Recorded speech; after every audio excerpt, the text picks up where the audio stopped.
Ya, assalamualaikum warahmatullahi wabarakatuh.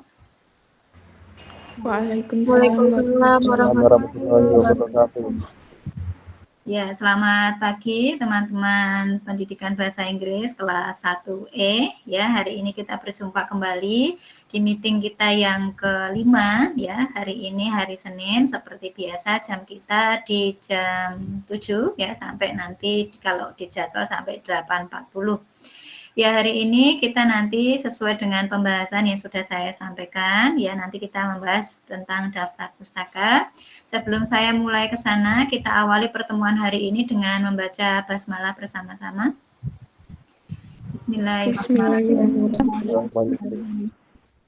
Ya, untuk hari ini kita langsung ya, saya langsung masuk ke daftar pustaka. Sebelum saya masuk ke materi hari ini, untuk materi yang kemarin ada yang mau ditanyakan atau sudah jelas?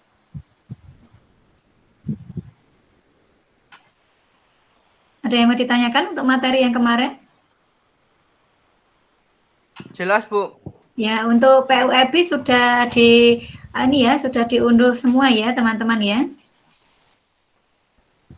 Sudah, Bu. Sudah, Bu. Ya, oke. Kalau sudah, saya langsung saja. Untuk pertemuan hari ini, kita membahas mengenai daftar pustaka. Ya. Sudah bisa terlihat, teman-teman, untuk PPT saya? Sudah, Bu. Ya, oke. Untuk hari ini kita membahas mengenai penulisan daftar pustaka atau bibliografi. Nah, coba saya tanya teman-teman sudah pernah ini membuat atau menuliskan tentang daftar pustaka atau bibliografi? Pernah membuat? Pernah, Bu. Nah, oke. Kalau pernah membuat, daftar pustaka itu apa ya kalau pernah membuat?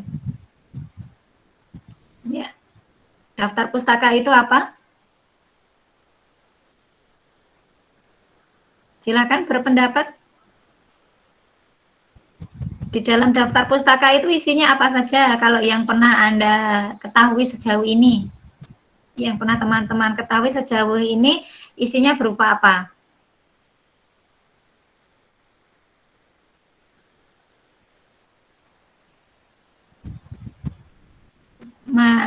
Mas Adi Faisal? Pernah membuat? Pernah, Bu. Ya, isinya berupa apa kalau dalam daftar pustaka itu? Berupa judul buku, tahun terbit, penerbit, lalu penulis. Ya, oke. Jadi secara garis besar sudah pernah membuat ya apa itu daftar pustaka. Oke, ini saya ke penjelasannya. Nanti juga saya share PPT saya di grup ya. Jadi di sini untuk daftar pustaka itu karena namanya daftar, berarti nanti di dalamnya berupa daftar ya, ada beberapa tidak hanya satu. Daftar yang mencantumkan tadi seperti yang diungkapkan teman Anda, ada judul buku, nama pengarang, penerbit ya, dan urutan sebagainya nanti kita bahas setelah ini yang ditempatkan pada bagian akhir ya suatu karangan atau buku dan susunannya sesuai dengan alfabetis atau abjadnya A, B, C, D-nya ya harus urut. Nah, kemudian kalau di dalam daftar pustaka itu isinya apa saja ya? Yang berisi di sini judul buku ya, bisa nanti sumber sebuah daftar itu tidak hanya dari buku saja. Jadi nanti bisa dari artikel, bisa dari jurnal, bisa dari bahan-bahan yang lain. Ya, nanti kita lihat ada apa saja di dalamnya selain dari buku itu sendiri untuk daftar pustaka. Nah, kemudian untuk fungsi ya, fungsi daftar pustaka ini fungsinya untuk apa? Daftar pustaka itu fungsinya untuk apa ya, teman-teman ya? Kalau kita menulis ya, membuat sebuah karya, kenapa harus ada daftar pustaka? Nah, ini bisa disimak ya di sini. Yang pertama, memberikan deskripsi yang penting ya tentang buku. Jadi di sini bisa melihat kalau misalkan kita membuat atau menulis sebuah jurnal, ya menulis sebuah jurnal, kemudian kita mencantumkan daftar pustaka yang digunakan, ya daftar pustaka yang digunakan. Nah, di sini jadi orang yang membaca tahu sumber-sumber yang digunakan untuk menulis itu ada di dalam daftar pustaka tadi. Jadi orang yang membaca itu tahu apa saja gitu. Jadi di sini bisa melihat. Kemudian kalau misalkan teman-teman tanya, Bu, bedanya ini ya, kalau di sini di penjelasan referensi yang terdapat pada kutipan atau catatan kaki. Nah, untuk kutipan nanti kita pelajari setelah daftar pustaka ya. Jadi di sini kalau catatan kaki itu letaknya ada di bawah tulisan biasanya ya. Kalau daftar pustaka nanti letaknya ada di halaman paling belakang. Ya, itu yang membedakan. Nah, kemudian di sini, kenapa daftar pustaka itu juga harus dicantumkan? Fungsinya sebagai apa? Nah, di sini memberikan apresiasi ya atau penghargaan terhadap penulis. Ya, karena kita kan mengambil karyanya orang lain ya sebagai ini bentuk penghargaan ya terhadap para penulis, ya kita cantumkan nama-nama yang kita ambil. Ya, kalau Anda misalkan nanti membuat sebuah tulisan ya nanti skripsi, ya jelas harus ada daftar pustaka. Karena kalau tidak ada daftar pustaka, kita bisa dianggap sebagai seorang plagiator ya, tidak boleh. Jadi memang harus dicantumkan. Kemudian di sini ini fungsinya untuk apa selanjutnya? Di sini untuk menetapkan ya apakah sumber tersebut mempunyai pertalian ya dengan isi. Jadi apakah sesuai antara kutipan yang ada di dalam dengan daftar pustaka yang diletakkan atau ditulis di dalam daftar pustaka tersebut. Apakah sesuai? Nah, itu bisa dilihat nanti ketika teman-teman itu membuat karya tulis. Jadi harus sesuai antara kutipan yang ada di dalam dengan daftar pustaka yang dicantumkan di dalamnya. Harus sesuai. Kemudian yang selanjutnya di sini memberikan arahan bagi para pembaca pembaca buku atau karya tulis untuk meneruskan kajian. Jadi kalau misalkan ada orang lain ya pembaca yang mau membuat tulisan yang mirip ya, jadi dia bisa nanti mencari referensi yang mirip dengan atau sama dengan yang penulis cantumkan di daftar pustaka tadi. Jadi bisa membantu ya, sama halnya Anda ketika nanti menulis skripsi kemudian mencari contoh punya kakak tingkat. Nah, nanti dilihat daftar pustakanya. Nah, tapi benar-benar mencari bukunya ya, bukan hanya sekedar copy paste, itu bukan ya, tetapi dicari benar-benar bukunya, kemudian bisa dikutip bagian yang diperlukan. Ya, itu fungsinya ya. Kemudian ini saya masuk ke unsur ya, ini tadi teman Anda sudah menjelaskan sedikit ya, di dalam daftar pustaka itu ada apa saja. Nah, di sini ada nama penulis, ada judul buku, ada data penerbit. Nanti saya berikan contohnya. Nah, di sini nama penulis ini umumnya terdiri dari 3 bagian ya, nama, give name, nama sendiri, nama tengah, middle name, dan nama keluarga atau family name. Ya, kalau di orang luar kan nama belakang itu family name ya. Nah, kalau depan di situ nama given. Given itu artinya pemberian. Ya, seperti nama saya kemarin ketika saya ujian TOEFL, itu nama depan saya ya given name itu, kemudian family name ya nama belakang saya. Nah, itu. Jadi kalau cuma 2 kata ya enak ya, tapi kalau Anda yang mungkin namanya panjang, nah itu nanti kita lihat ya bagaimana nanti cara penulisannya. Nah, ini cara penulisannya diurutkan ya dari nama depan sampai nama keluarga. Ya, jadi urutannya namanya. Jadi cara tuliskannya nama keluarga dulu, berarti dibalik kalau nama saya berarti nanti Rahmawati, Endang ya. Berarti nama kalau di ini nama family saya, nama Rahmawati di belakang. Kalau misalkan tidak ada namanya bagaimana, Bu? Nah, ini bisa dituliskan anonim atau anonimus ya, ini. Nanti bisa dituliskan. Kemudian judul buku ya ditulis secara lengkap, termasuk judul tambahannya. Jadi misalkan ada judul, misalkan judulnya di atas tentang keterampilan menulis, terus bawahnya mahasiswa pendidikan bahasa Indonesia. Nah, itu judul tambahan yang tadi mahasiswa pendidikan bahasa Indonesia itu juga harus dituliskan. Kemudian penerbit, ini data penerbitan, ini mencakup banyak hal ya. Biasanya kalau data lengkap itu, kalau teman-teman nanti mencari, ada di halaman kedua ya, lembar kedua dari buku. Biasanya nanti ada penerbit, tempat terbit ini biasanya di halaman depan juga ada, di cover, tahun terbit itu di halaman kedua, cetakan, nomor jilid, dan sebagainya, ini ada di halaman kedua. Nanti biar bisa teman-teman lihat ya, kalau membawa buku ya, nanti bisa dicari. Nah, kemudian untuk aturannya, ini ya, nanti bisa dibaca secara detail dari apa yang sudah saya sampaikan hari ini. Bagaimana untuk aturan umum penyusunan daftar pustaka? Nah, ini yang pertama bisa teman-teman lihat nama penulis ya diurutkan secara alfabetis. Jadi misalkan ada nama Endang Rahmawati, tadi dibalik menjadi Rahmawati Endang berarti R ya awalnya. Kemudian misalkan ada nama anak saya Hafla Maryam berarti menjadi Maryam, Hafla. Nah, duluan mana antara M dengan R?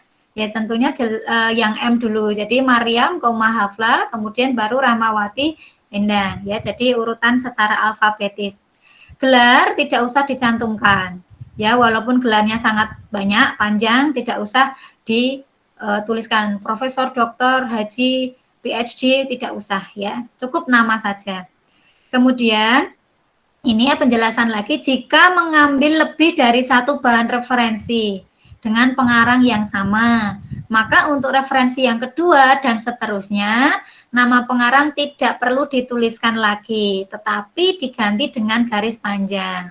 Jadi misalkan nanti teman-teman bisa melihat contoh ya, ada di buku, di beberapa buku itu nanti kalau misalkan nama-namanya sama, penulisnya misalkan Suminto ya, Pak Minto misalkan. Nah, namanya sama, buku yang ditulis sama. Berikutnya ya, karya berikutnya kalau misalkan menggunakan pengarang yang sama dipakai garis lurus ya. Kemudian dilihat untuk urutannya tahunnya yang lebih awal yang mana. Kemudian jarak antara baris dengan baris ya itu 1 spasi. Jadi nanti kita lihat contohnya 1 spasi. Kemudian antar referensi itu 2 spasi ya. Untuk jarak ini memang kadang ada perbedaan ya antara satu tempat dengan tempat yang lain. Terkadang di kampus kita dengan kampus UMS misalkan atau 11 Maret. Nah, itu untuk penyusunannya terkadang jaraknya berbeda. Nah, itu yang dinamakan dengan gaya selingkung atau lingkungan. Ya, jadi tidak usah dipermasalahkan, Bu, di UMS jaraknya 1,5, di UNS 2, di kita 2. Nah, itu namanya gaya selingkung. Artinya tidak menjadikan masalah kalau misalkan itu penulisannya berbeda, ya, itu. Kemudian baris pertama dimulai dari margin kiri ya, dari kiri, baris kedua seterusnya dimasukkan ke dalam, ya, agak masuk menjorok ke dalam. Nah, ini saya kemudian masuk ke bentuk daftar pustaka ya, teman-teman bisa melihat. Nah, ini kalau yang pertama ada acuan yang berupa buku.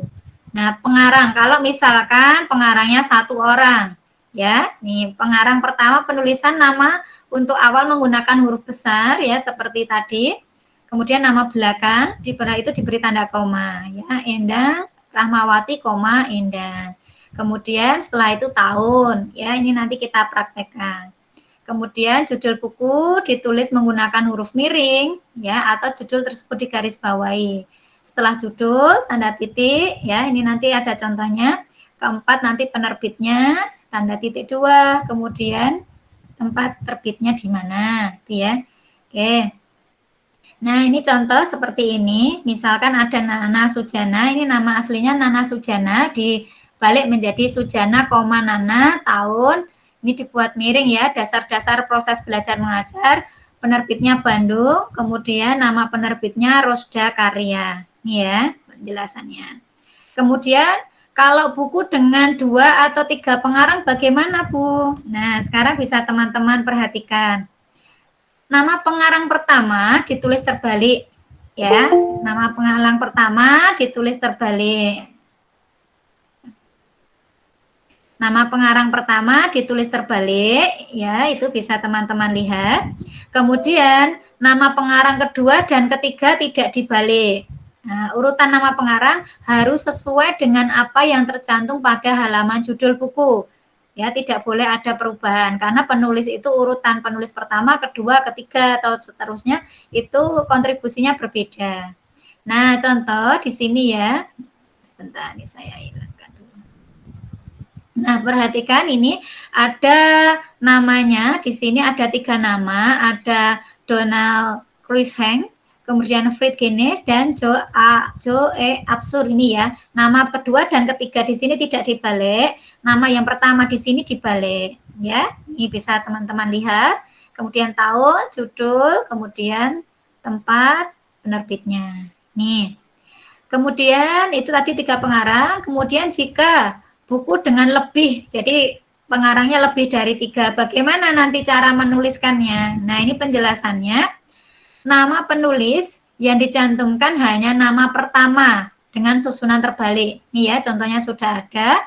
Kemudian untuk menggantikan nama pengarang yang lain, itu menggunakan singkatan ini ya, et al, artinya orang banyak. Atau menggunakan singkatan DKK jika itu Indonesia, jika itu buku luar et al, jika itu buku dalam DKK. Ini ya contoh Alton C. Morris 1964, kemudian judulnya College English the First Year New York, kemudian ini. Ya ini et al, kalau Indonesia ya tinggal diganti DKK dan kawan-kawan gitu ya.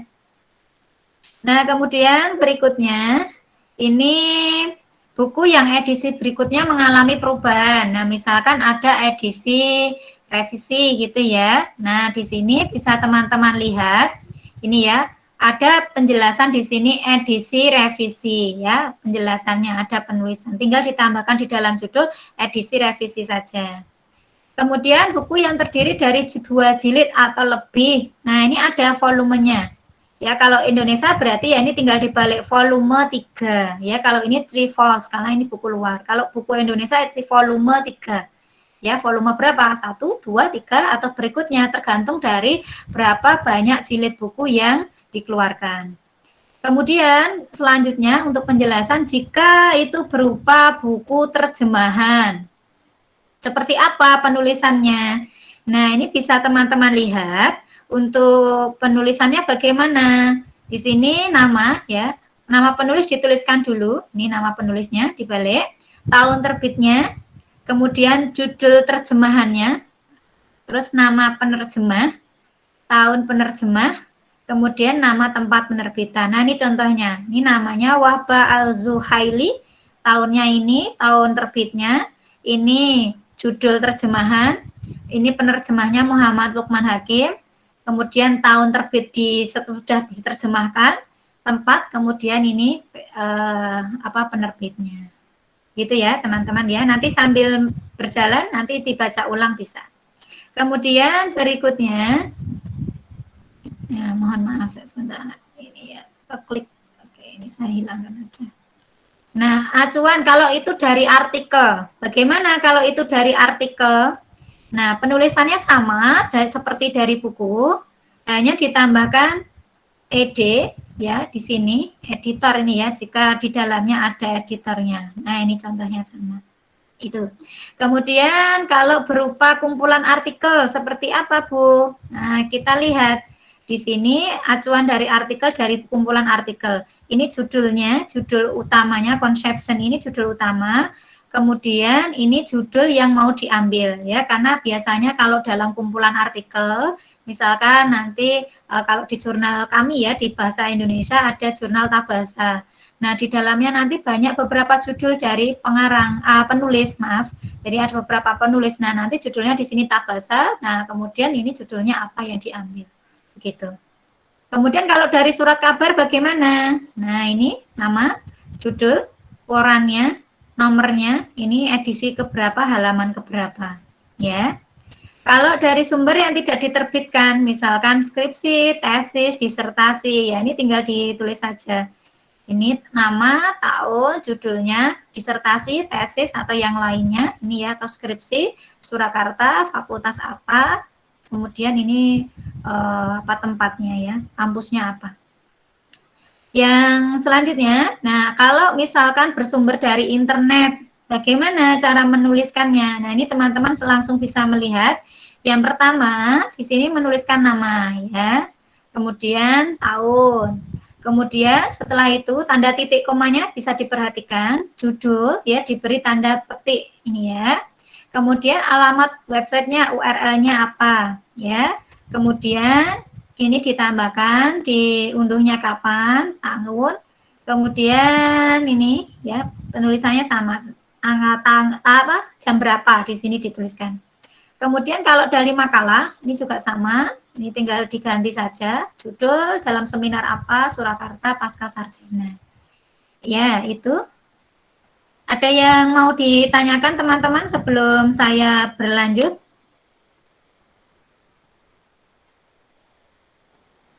Ada yang ditanyakan? Masih bisa paham, Bu.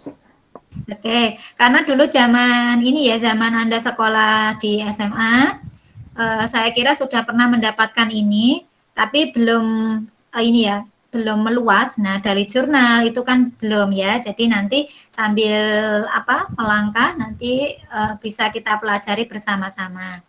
Nah, kemudian ini nanti saya juga ada latihan. Nah, misalkan ini kalau misalkan ini di kelas ya. Nah, misalkan atau Anda punya, nah di rumah atau Anda sekarang di rumah atau di mana, nah Anda punya buku, coba Anda bisa berlatih untuk membuat daftar referensinya, daftar pustakanya jika berada di rumah.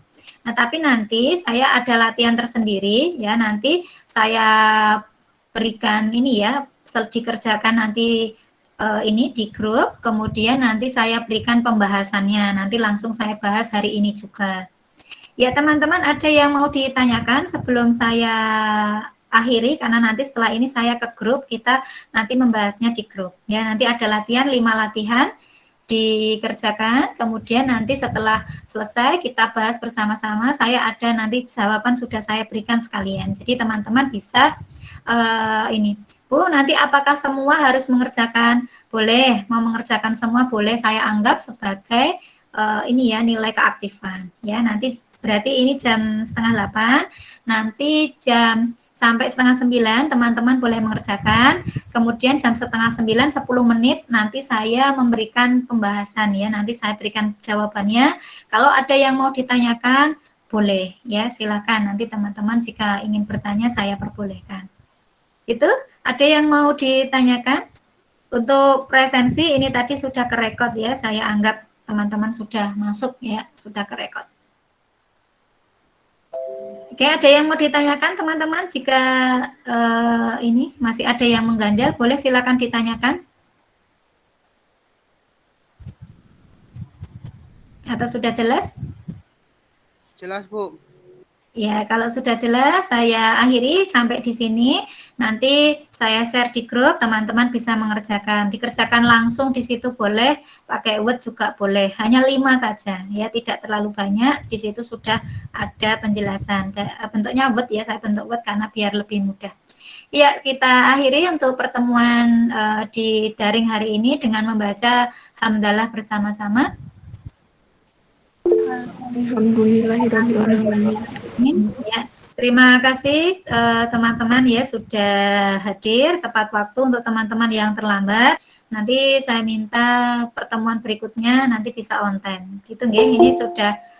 Oh, ini masih apa ini baru hadir. Ya, mohon maaf ya saya tolak karena sudah mau selesai.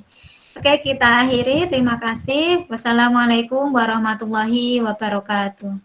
Waalaikumsalam warahmatullahi wabarakatuh. Terima kasih, Bu.